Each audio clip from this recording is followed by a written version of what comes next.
Namasté tout le monde, bienvenue à ce brin de sagesse bouddhiste aujourd'hui sur souffrons-nous tous de troubles de l'attention, de la non-présence, du manque de focus et de clarté intérieure. Alors, bienvenue à notre rendez-vous hebdomadaire et une méditation, une pratique, en tout cas inspirée pour nous permettre de reprendre la maîtrise de soi, se reconnecter à l'essentiel en nous, développer des qualités intérieures. Peut-être que les qualités aujourd'hui, c'est le focus, la présence, la clarté, l'unité de conscience. Alors, on va se parler de ce trouble qui semble généralisé de nos jours, où tout le monde se diagnostique TDA avec ou sans H, tout dépendant de votre niveau peut-être d'anxiété. Il y a aussi l'anxiété généralisée, non pas chez les êtres, mais dans la société. Alors, on va parler de ces troubles. Je suis pas psychiatre, je fais pas de diagnostic. Je vais même vous donner le point de vue bouddhiste, qui est justement, qui est pas médico-centrique sur le trouble de l'attention. On parle des troubles et des perturbations mentales dans le bouddhisme depuis 3000 ans. Fait que peut-être que quelque chose là, il y a une petite sagesse à inspirer notre monde pharmacologique et très, très, très centré sur le diagnostic. Alors, peut-être ça va vous inspirer. On va voir comment on a tous des fluctuations de l'attention. Alors, pour le temps de vous connecter, pour ceux qui sont en direct, coucou Nadine, allô mon bocal, coucou Nathalie, je vois, allô ma belle Julie, j'espère que tu vas bien. Bon matin tout le monde, allô Caroline Maltais, coucou, allô Annie Leclerc, allô, bon matin ma belle amour. Il y a des gens que j'ai pas encore vus cette année, en tout cas en 2025, mais j'espère que vous allez bien, j'espère que vous passez un beau printemps, début d'été, que vous prenez soin de votre intériorité, votre âme, votre cœur, ce qui est là à l'intérieur. Il y a des nouveaux thèmes qui s'en viennent aussi pour les prochaines semaines. On va démêler un peu les sujets là, de ésotérisme, spiritualité, approche mystique. On va parler aussi de ces nouveaux gourous. Hein. Qu'est-ce qu'un gourou? Mais aussi, c'est quoi les nouveaux gourous aujourd'hui? Qui nous influencent, nous guident, nous enseignent et comment? Hein, tout ce mystère-là. On va se parler alors de plein de choses, des questions que j'ai reçues de vous, des, des sujets qui passent à travers les commentaires, autant sur la chaîne YouTube que sur les réseaux sociaux. Alors, vous regardez là, prochains thèmes vont s'afficher bientôt. Et coucou Marie-Josée, j'espère que tu vas bien. Allô Sylvie Pesant. Et aujourd'hui, on va se déposer dans une réflexion sur ce trouble hein, qui nous tourmente tous, qui est celui de l'attention.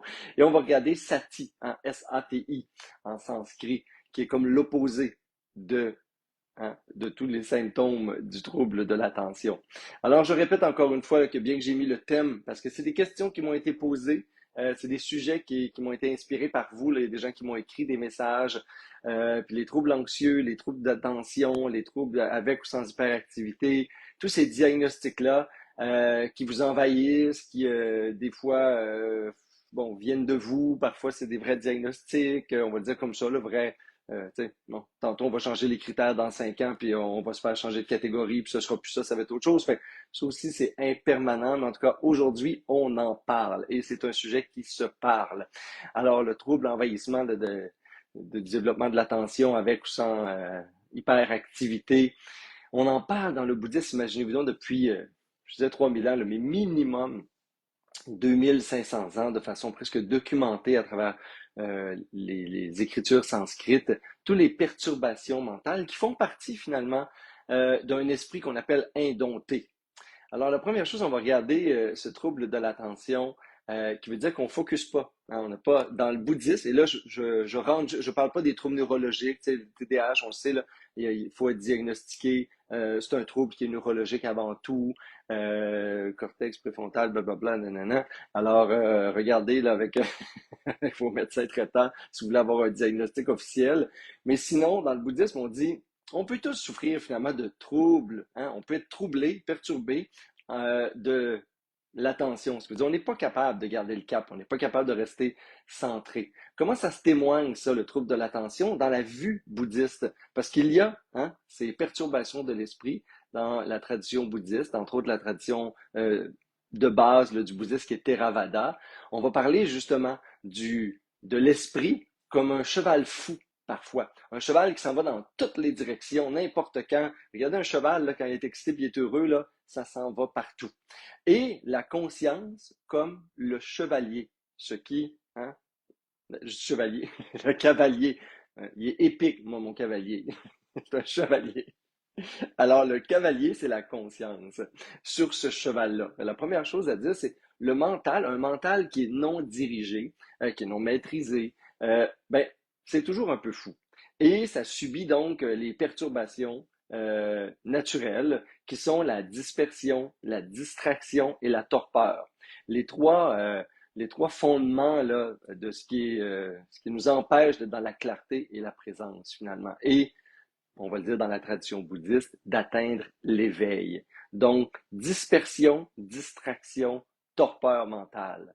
Hein, c'est pas dur, là, c'est soit que je suis complètement fou, soit que je suis complètement nob, puis il n'y a rien qui se passe. Un peu comme être engourdi, somnolé, s'ennuyer, ça c'est l'opposé, c'est la torpeur, mais c'est aussi hein, un aspect qui n'est pas la clarté, n'est pas la pleine conscience, qui n'est pas une structure intérieure d'éveil et de présence. Et ce qui nous intéresse le plus, c'est qu'aujourd'hui, on n'a jamais été autant stimulé. Fait que même à l'époque du premier Bouddha, Siddhartha Gautama, et tous les autres maîtres zen, bouddhistes, méditants par la suite, contemplatifs, on parlait déjà de ces troubles-là. Et s'ils avaient vécu aujourd'hui, my God, ce seraient nos superstars. En tout cas, j'espère qu'on écouterait plus que eux que des influenceurs à moitié tout nus sur des yaks tout l'été. Mais j'espère que ceux qui méditaient ou qui nous apprenaient comment reprendre maîtrise de nos émotions et nos humeurs auraient pu nous influencer, en tout cas, parce qu'il y avait de la job à faire. Alors, la première chose à se rappeler, c'est que dans le bouddhisme, on a une vue bienveillante sur tout ça. On a une espèce de non-dualité avec nous-mêmes. Fait que la première posture, c'est d'être dans l'acceptation de il y a des perturbations dans le mental. Un mental indompté, c'est un peu comme un cheval sauvage qui s'en va partout dans toute la direction, qui rugit, des fois qui est en colère, des fois qui est heureux, des fois qui est excité, mais en tourbillon. Et on a beaucoup de stimulation dans le monde moderne. Fait que c'est pas de votre faute, c'est juste qu'il faudra peut-être apprendre à hein, réduire votre nombre de stimulations parce que on a tous, je trouve en ce moment, là, puis les études le démontrent sur les capacités de lire, la mémoire, la rétention de l'information, les longueurs de chapitres ou de même en ce moment, c'est presque le nombre de mots que tu peux lire sans avoir une distraction. En passant, tout ça, ça réduit. Là, la nouvelle génération, c'est à peu près toutes des petits chihuahuas avec TDAH ou sans H. Là. Mais on est pris dans cet univers-là de surstimulation. Notre alimentation aussi, les troubles du sommeil, la caféine qui est partout, le sucre qui est partout. Tu sais, on pourrait en parler longtemps, là, les facteurs qui influencent les troubles de l'attention, de la présence, du calme, de la vigilance. Alors, la première chose, c'est se rappeler aussi que c'est holistique, là, c'est votre style de vie aussi, c'est ce que vous en faites, puis c'est ce que vous laissez rentrer à l'intérieur. Alors, c'est la première chose, on dit, tu sais, quand tu restes rentrer des choses à la maison, essaye de laisser entrer une chose à la fois, de prendre conscience de ce qui est là, ce qui veut dire, tu sais, les stimulations qu'on a, vous pouvez les choisir, le nombre d'informations qui passent, vous pouvez le choisir, le nombre de slides que vous faites, là, de swipe là, sur votre téléphone, vous pouvez aussi le choisir et vous pouvez aussi vous en débarrasser. Fait que ces technologies-là, on les subit pas en passant. Si vous les subissez, c'est parce que vous êtes impulsif ou compulsif là-dedans, mais ultimement, on peut s'en servir et on peut mettre un frein, puis on peut partir en vélo sur notre téléphone, puis on peut passer une partie de notre vie sur notre téléphone aussi ou tout autre appareil là, qui nous suit partout. Fait que ça va aider. Ultimement, on va expliquer dans le bouddhisme les troubles de l'attention, parce qu'on parlait vraiment d'attention et de vigilance, à travers trois différentes causes, ce qui veut dire que si on trouve que dans la vie, on manque de focus, on manque de vigilance, on manque de mémoire, on manque de direction et de présence à soi, ben, il y a trois sujets qui peuvent expliquer ceci, trois causes. Le premier, c'est l'attachement aux objets de distraction. Ouh, on aime ça dans le bouddhisme quand on parle d'attachement dans un monde d'attachement et de matérialisme, mais c'est pas juste ça, c'est aussi les autres, c'est les circonstances, c'est focaliser sur les détails, c'est donner de l'importance à ce qu'il n'y en a pas finalement. Fait que ce qui va exacerber encore plus notre turbulence, notre distraction, notre manque d'équilibre intérieur, eh bien, ça va être justement le fait qu'on est attaché à tout, puis qu'on donne l'importance à tout, puis à tout le monde, comme si on lisait tous les commentaires C'est qui fait ça encore? De lire tous les commentaires pour regarder là, s'il n'y a pas quelqu'un qui nous a blasté, s'il n'y a pas quelqu'un qui a pété sur Facebook, s'il n'y a pas quelqu'un qui n'était pas content, qui a une autre opinion. En tout cas, vous laissez rentrer beaucoup de monde dans la maison quand vous faites ça à journée longue, c'est sûr. Et ce que ça va faire, c'est que ça dit que votre propension, la cause de l'effet, hein, l'effet, c'est la dispersion, c'est la distraction mentale, c'est amener la torpeur mentale. Eh bien, la cause, qui est la source, une des trois sources dans la pratique bouddhiste, c'est de dire, évalue un peu sur quoi tu donnes de l'importance. Évalue un peu, hein, si tous les détails, c'est comme si tu rentres dans ton char, puis tu regardes toutes les petites affaires, puis là, dès qu'il y a ci, il y a ça, il y a ça, tu rentres dans ta maison, il y a ça, tu ouvres Facebook. Tout ne peut pas avoir le même niveau d'importance. Tu ne peux pas être attaché à tout. Tu ne peux pas donner de l'importance à tout. Tu ne peux pas donner du pouvoir à tout le monde de la même façon. Tu sais, moi, il y a ma famille, mes amis, vous, puis le reste du monde, là, compassion, bienveillance, mais à part ça, là, tu sais, that's it. On les aime de loin. Mais on leur donne pas de pouvoir sur nous, on leur donne pas d'importance à tout le monde. Encore moins les gens qu'on connaît pas. Ça n'a aucun sens. Les gens vont continuer à penser ce qu'ils veulent, puis faire ce qu'ils veulent de toute façon. Fait que ça, l'attachement sur les gens, les choses, tu sais, il y a des gens compulsivement qui regardent le compte de banque. Je ne sais pas c'est quoi vos espèces de frénésie là, d'attachement, mais ça, c'est à regarder. On peut focuser sur l'être aimé, là, les gens dans les couples, dans la famille. Ils vont tout le temps, tout ce que l'autre va dire, faire, où il va être. Fait que ça, hein, ce comportement obsessif-là, finalement, il est à surveiller parce que il dénonce, hein, il exprime une cause qui est l'attachement, le trouble hein, d'être attaché à tout, de donner du pouvoir et de l'importance à toute chose. Et ça, c'est le premier aspect à regarder et à évaluer par rapport à vous-même. Et encore une fois, toujours avec bienveillance, amour de soi. C'est correct d'être troublé, mais on peut être un peu moins troublé. Puis on peut-tu moins troubler les autres? C'est ça finalement, être bouddhiste. C'est accueillir que c'est là, mais essayer de le faire avec plus de tendresse, de bienveillance, puis peut-être même d'un peu de joie à travers tout ça. Alors, c'est la première cause. La deuxième cause, ça va être le manque d'entraînement. C'est sûr que là, on prêche pour notre paroisse. On va dire, ben, il est certain que si tu mets pas un cavalier ou un chevalier sur ton cheval sauvage, eh bien, ton esprit, ton mental, pogné dans ton ego, va tout le temps t'amener dans toutes les directions. Fait que c'est là où tu vas être un peu, là, en Québec, on a une expression qui dit une poule pas de tête. Ben, tu sais, mets une tête sur ta poule, puis choisis où ce qu'elle s'en va. Puis peut-être dis doudou chevreuil, arrête-la de respirer, puis je veux dire, arrête-la, fais-la respirer, puis donne une direction à ce qui est là. Fait que toutes les techniques d'attention, ce qu'on va faire dans quelques instants, là, quelques techniques d'attention, vigilance, ben, ça permet justement l'entraînement. Arrête-toi, fais arrêt sur image, reviens à la présence, reviens au corps, reviens à une sensation, on va en parler tantôt. Écoute quelque chose avec attention. Tout ce qui est diriger, maîtriser, être là dans ce qui est, ben c'est sûr que ça va permettre à augmenter tes capacités d'attention, de vigilance qui sont reliées à la mémoire, la clarté et ainsi de suite. Et vous allez voir aussi l'équilibre émotionnel parce que la troisième cause, ben, c'est un déséquilibre émotionnel. On va les appeler aussi les troubles d'humeur, etc. Mais on dit les vents hein, émotifs. Dans le bouddhisme, on va dire les émotions, c'est comme des vents. Ça vient, ça passe, ça trouble, ça va d'un sens, ça va de l'autre, c'est un tourbillon.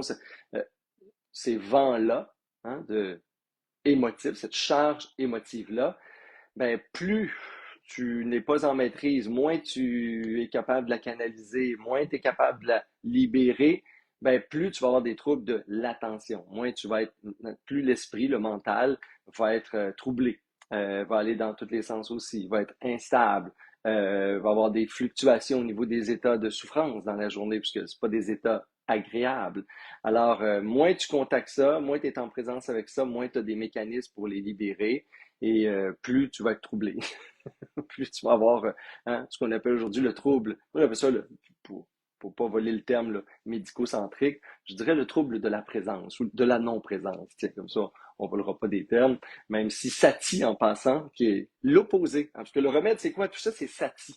Et sati, ben là, effectivement, la médecine moderne nous l'a pris hein, dans le bouddhisme et dans le sanskrit. Sati a été beaucoup, beaucoup traduit des expressions du bouddhiste Theravada par pleine conscience. Alors, de Thich Nhat Hanh à plein d'autres, hein, les médecins André Christophe et les autres, ont popularisé ça, il y a 20-25 ans, la pleine conscience. Fait qu'ils ont traduit un concept sanskrit bouddhiste, sati, par pleine conscience. L'idée, c'est que c'est vrai et faux. C'est pas la pleine conscience. La traduction littéraire aussi, on étudie la source et la semence donc du sanskrit. Ce serait plus se souvenir. Et vous allez voir comment ça fait plus de sens. Sati, puis là, pensée pleine conscience dans notre tête d'occidentaux. Tu sais, mais sati, c'est se souvenir, c'est revenir à la présence, se souvenir de l'essentiel, se souvenir de soi, se souvenir d'être là. C'était beaucoup plus poétique, Sati. C'est des concepts beaucoup plus grands. Alors, c'est le chemin pour revenir. Hein, c'est ça, ce souvenir. Sati, c'est revenir à ce qu'on connaît, à l'état naturel. C'est pour ça, ce souvenir. Hein, on va l'appeler, je vous le dis souvent, le visage originel dans les traditions zen. Hein, l'état pur de l'esprit avant les perturbations, avant les distractions, avant les troubles d'humeur, avant la surstimulation. Il y avait quelque chose là, en nous, sati, un état dans lequel on peut revenir si on refait le chemin, si on se souvient de qu'est-ce que la présence, qu'est-ce que l'attention bienveillante, qu'est-ce que soit, quel est le moment, qu'est-ce qui se passe là. On fait juste revenir, on revient. Je le dis souvent, là, on revient à la maison. Parce que sati, pleine conscience, qui a été mais qui est encore aujourd'hui très utilisé par les psychologues, les psychiatres, les médecins, etc. Ils en ont fait quelque chose autour des études sur la pleine conscience, bien sûr, mais pas nécessairement aux sources de la sagesse bouddhiste et d'où vient l'expression elle-même. Donc, quand on dit pleine conscience, des fois, ça reste nébuleux ou ça reste quelque chose de très technologique, même dans la pratique. Je trouve que c'est plus poétique et ça honore aussi ce que c'est et ça dit ce que c'est finalement, hein, pour pas qu'on s'approprie tout sans savoir ce que c'est. Eh bien, on se souvient. Alors, Sati, qui aujourd'hui a donné l'expression pleine conscience, c'est vrai et c'est faux à la fois, fait que c'est pas tout à fait juste. La meilleure expression, ce serait de dire le chemin pour se libérer des perturbations, des distractions, d'un monde hyper stimulé, c'est de revenir, c'est se souvenir de ce qui est là, du cœur, de l'esprit naturel, du silence, du grand silence intérieur. Alors, on va prendre quelques chemins aujourd'hui pour revenir, pour se souvenir de ce qui est là naturellement. Et cet entraînement-là, ces quelques pratiques-là, ben, ce sont effectivement des pratiques qu'on essaie d'intégrer dans la vie de tous les jours. Car de toute façon, à un moment donné, hein, qu'on ait un diagnostic ou pas, on sent qu'on n'est pas trop en maîtrise du cheval sauvage qui s'en va dans tous les sens à travers un mental, des idées, des images, des émotions sur lesquelles on a l'impression qu'on n'a pas de maîtrise. Et pourtant, si on revient à la maison, ben c'est nous, le maître de la maison. Alors voilà, je vous invite à prendre une belle posture assise, debout, sur votre balcon. Vous êtes où quand vous méditez avec moi là, dans une belle journée ensoleillée comme aujourd'hui? Et de revenir à ce qui est là. C'est un sujet pour lequel il fallait que je fasse une longue introduction, parce que sinon j'allais me faire crucifier vivant là, par du monde, parce qu'on utilise des termes qui appartiennent à. Euh, alors, ça a été un peu long. On va méditer maintenant.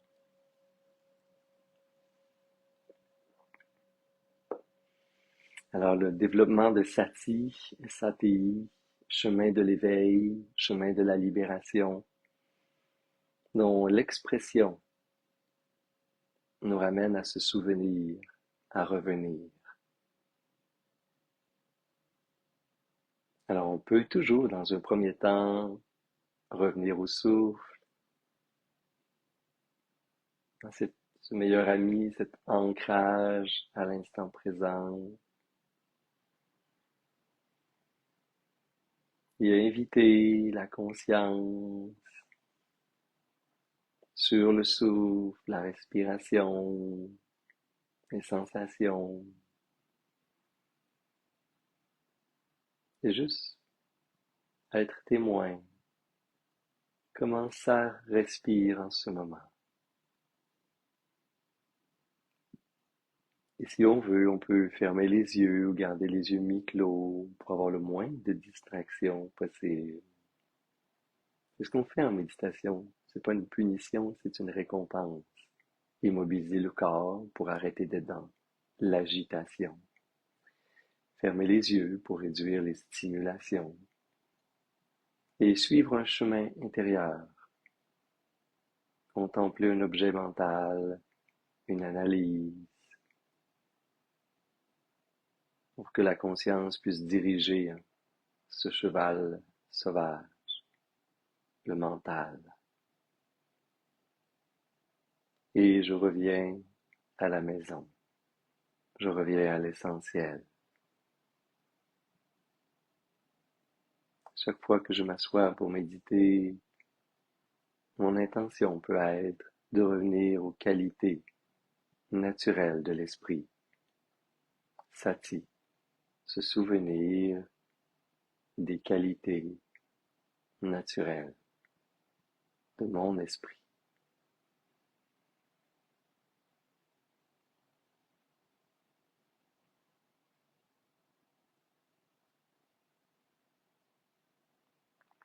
Et peu importe notre niveau, notre degré de trouble, de la présence, de l'attention, l'idée c'est juste d'améliorer, de se développer dans la clarté, de développer la présence, le calme stable, l'équilibre émotionnel, la conscience bienveillante sur soi, avec ce qui est possible pour nous en ce moment.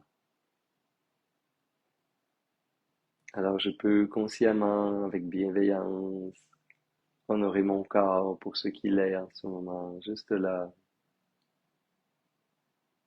Honorer le souffle, le premier fondement de Sati, c'est le corps, les fonctions du corps, comme la respiration, la posture,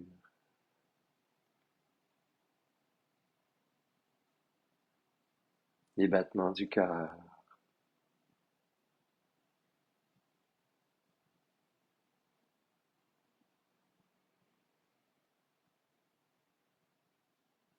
Je prends conscience de tous les aspects du véhicule de la conscience, le corps,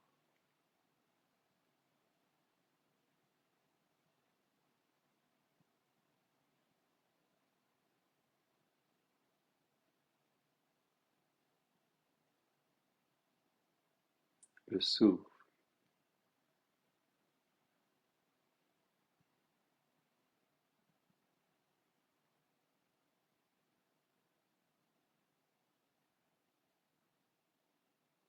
et ultimement j'ouvre l'espace de la conscience pour inclure les sensations, le deuxième fondement de Sati, les 5 sens.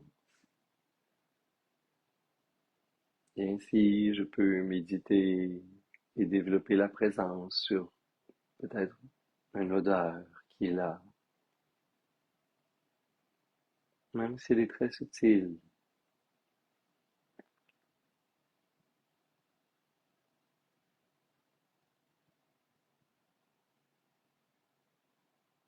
Je pourrais développer Sati sur un goût, une saveur,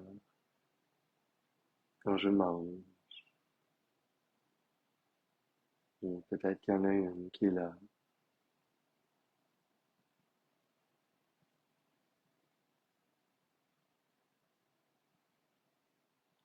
Je peux développer Sati en focalisant le regard sur un objet fixe.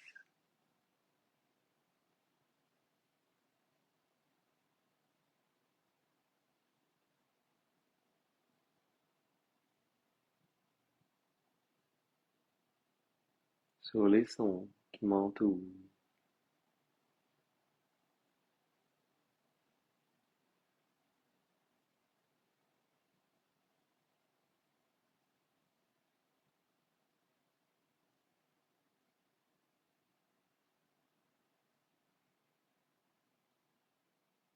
Sur les sensations à l'extrémité de la peau, la fraîcheur ou la chaleur.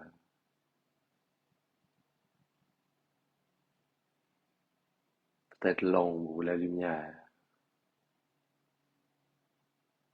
la texture de mes vêtements,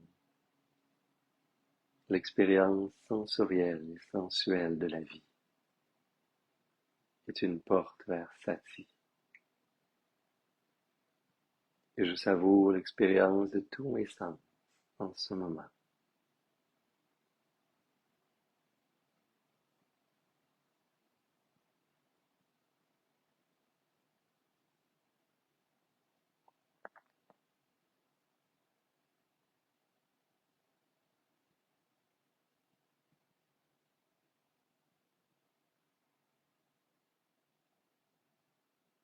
Et ultimement, je peux également tourner mon attention, Sati, revenir à l'esprit. Qu'est-ce qui m'habite intérieurement? Comment je me sens à l'intérieur? Comment ça va?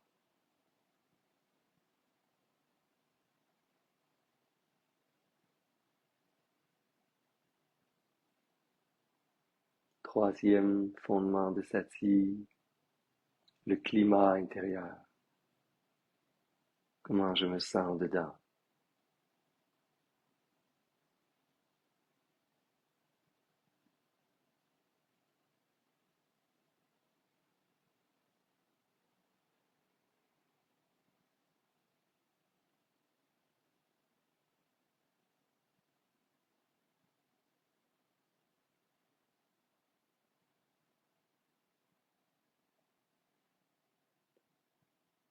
Et je peux également observer les objets mentaux qu'on appelle les pensées, des images mentales, quatrième fondement de Sati, des objets mentaux,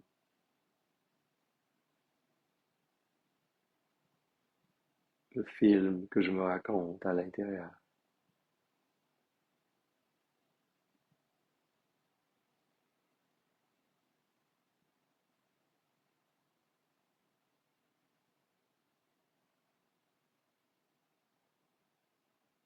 Et même si ça va dans tous les sens, c'est incohérent, ça se répète, je ne fais que l'observer.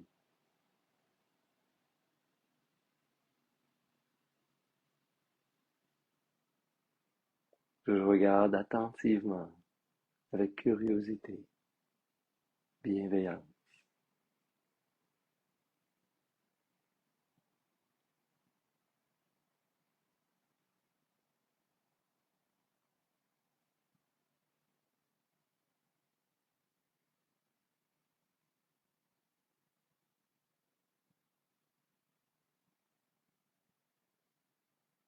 Et je peux doucement reprendre quelques respirations plus profondes en revenant au souffle, peut-être à une odeur qui est là ou pas.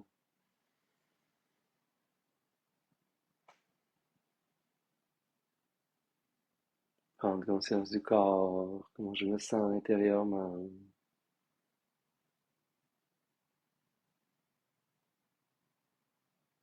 Et essayer de fixer une pensée peut-être de gratitude ou pensée positive qui m'inspire pour la journée ou la soirée qui vient, peut-être même la nuit.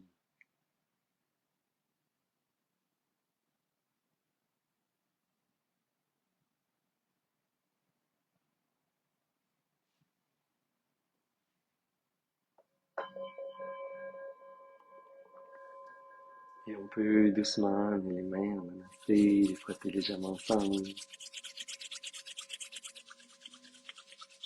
Et cette belle chaleur au cœur, inspirée par les narines pour expirer bouche.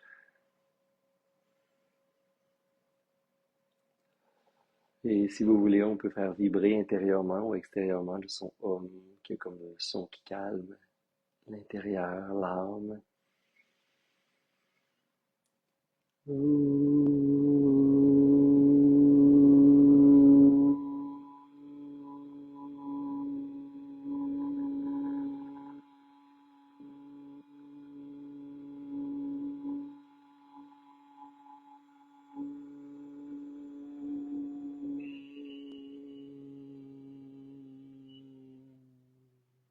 Namasté.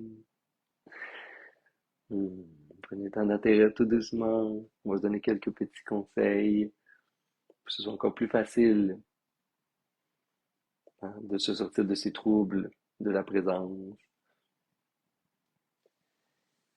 Les sens sont surestimés. On a vraiment réduit les pratiques de méditation à quelques-unes. On a souvent coupé, on se coupe, je trouve, de la richesse, de la complexité, de la profondeur, de la diversité des voies qui ont amené la méditation et les techniques de pleine conscience, des voies de sagesse, ici, maintenant, dans ce monde.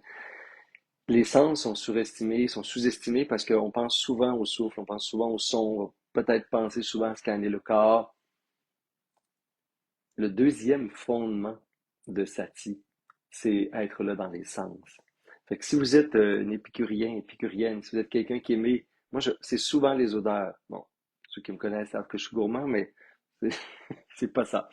J'ai beaucoup de petits sprays d'huile essentielle, d'ambre gris, etc. Quand j'anime des groupes, c'est la même chose.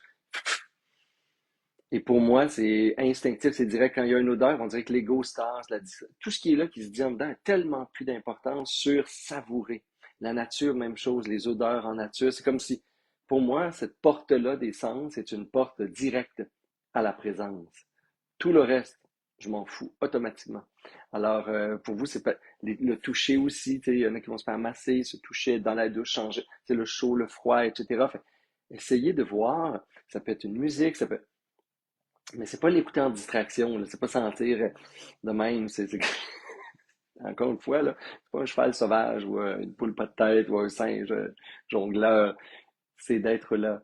Hein, c'est une flèche. Ça tire la présence. Tout le reste disparaît. Et je suis là dans l'union avec l'objet choisi, avec ce que j'ai décidé, ce sur quoi j'ai décidé de placer l'esprit. Je le rencontre et ce que je rencontre, ben, je crée l'union. Et à ce moment-là, vient l'unité de conscience. Et de l'unité de conscience vont naître les états d'extase, hein, les états de non-dualité. Alors, bon, je vais nous faire quelques petites phases là, sur l'éveil, mais on veut atteindre ces états-là. Fait qu'on reste pas juste là dans le premier pas là, de l'histoire. On va jusque où ça va aller. Et la gradation se fait différente à chaque fois, mais je vous invite vraiment à le faire tous les jours. Et aujourd'hui, je vous lance une invitation aussi, si vous voulez. Là, je sais que vous disparaissez à ce moment-là, c'est tout ça a été long aujourd'hui. Mais vendredi prochain, je vais vous faire des petits lives là-dessus. Vendredi prochain, vous pouvez luncher avec moi. Pourquoi? Parce que je vous parle du festival Pachalegria, je vous parle des invités, des surprises, des tribus indigènes qui vont venir nous offrir leur sagesse ancestrale au Mexique, chez nous, à Pachalegria en février 2026. Alors, je vous en parle parce qu'on va lancer les inscriptions, parce qu'on a déjà des pré-inscrits, parce qu'il y a des gens qui étaient dans le secret des dieux, qui ont déjà réservé des espaces chez nous, des villas et des chambres pour ce moment-là. Alors, je vous en parle là parce que les places vont être quand même, somme toute, très limitées et on vous fait découvrir 20 expériences à travers des humains passionnants, d'une intégrité, d'une profondeur dans leur pratique et d'une authenticité absolument. Moi qui me touche, c'est tous des coups de cœur personnels des dernières années de ma vie. Alors, des expériences qui, je crois, amènent l'extase et des états de joie profonde. Fait qu'on se parle du festival Pachaligria, je réponds aux questions, je vous présente les invités, je vous divulgue hein, nos grandes primeurs. Là, on a des tribus ancestrales du Mexique qui vont venir nous visiter juste pour ça. Alors voilà, fait que si vous voulez être là, on lunch ensemble ce vendredi de cette semaine-là à midi, heure du Québec, sur Facebook, le live là. Après ça, ceux qui sont en retard, vous viendrez voir mon Facebook, puis vous choisirez, ça va être à quelque part. Mais c'est ça, fait que c'est une invitation. Et vous pouvez aussi encore regarder, il reste quelques places pour certaines de mes retraites qui s'en viennent à l'été, à l'automne. Alors, vous pouvez regarder ça sur mon calendrier. Et soyez dans la présence, essayez de vous amuser et en même temps de savourer. Ça goûte bon la présence versus la distraction. Ça goûte bon le calme mental et la paix du cœur versus les troubles des humeurs et les fluctuations émotionnelles qui n'ont plus d'allure et les montagnes russes. C'est question de se réjouir dans les pratiques parce que la récolte de ça, le fruit de ça, je trouve que c'est nos états naturels qu'on retrouve. Alors, pratiquez Sati, revenez à la maison. Souvenez-vous de qui vous êtes et de ce qui est là. Passez une belle semaine. Namasté.